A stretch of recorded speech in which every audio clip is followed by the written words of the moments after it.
जब भी हम लोग के घर में विरासत करने की बात आती है तो हम लोग के घरों में अक्सर ये 5 गलतियां जरूर होती हैं। लेकिन बात यह कि हम लोग इन गलतियों को गलती नहीं समझते, लेकिन अल्लाह ताला की नजर में ये सिर्फ जुल्म ही नहीं बल्कि एक ऐसी आग है जिसे हम अपने पेट में खा रहे हैं। तो अस्सलाम वालेकुम। आज की इस वीडियो में मैं आप लोगों को कुरान शरीफ और हदीस की रोशनी में उन 5 गलतियों के बारे में बताऊंगा। उससे पहले विरासत जो है ना इस्लाम में, वो सिर्फ पैसा नहीं है बल्कि एक अमानत है। अल्लाह ताला ने खुद सूरह अल-निसा की वर्ष नंबर 13 में फरमाया है कि ये मेरी मुकर्रर करी हुई हुदूद है और जो इस हुदूद को आगे बढ़ेगा वो जहन्नुम की आग में जलेगा। तो पहली गलती ये होती है कि हम लोग अपनी बेटी को हिस्सा देते ही नहीं।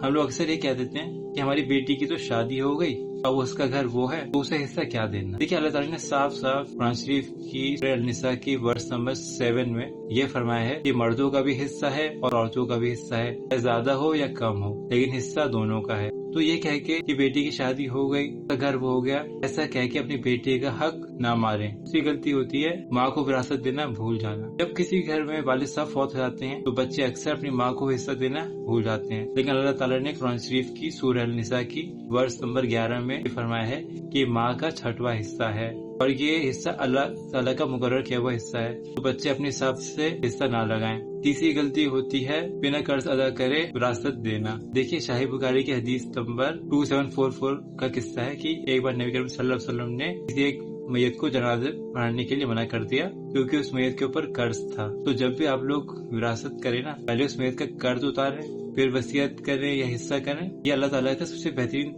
बताया हुआ तरीका है। चौथी गलती होती है वसीयत में 1/3 से ज्यादा हिस्सा देना। देखिए शाही बुखारी की हदीस नंबर 2744 में नबी करीम सल्लल्लाहु अलैहि वसल्लम ने साद बिन अबी वक्कास को बोला 1/3 और 1/3 भी ज्यादा है। इसका मतलब ये है कि जब आप कोई चीज वसीयत करते हैं तो आपको जो माल होता है उस माल के 1/3 से ज्यादा हिस्से के ऊपर आप वसीयत नहीं कर सकते हैं। इस बात को अच्छे से याद रखिए। और 5वीं और बड़ी गलती होती है कि विरासत करने में हम लोग बहुत देर करते हैं। तो अक्सर ये कहते हैं कि भाई तो भी बाहर है, जब आएगा कर लेंगे, या बहन तो घर ही में बैठी है कर लेंगे, आप तो जिंदा ही है, जब वक्त होगा तो हिस्सा कर लेंगे। ऐसे कह के जिस तेजी से वक्त भागता है उस तेजी से आप किसी का हक मारते चले जाते हैं। तो विरासत जल्दी से जल्दी करें।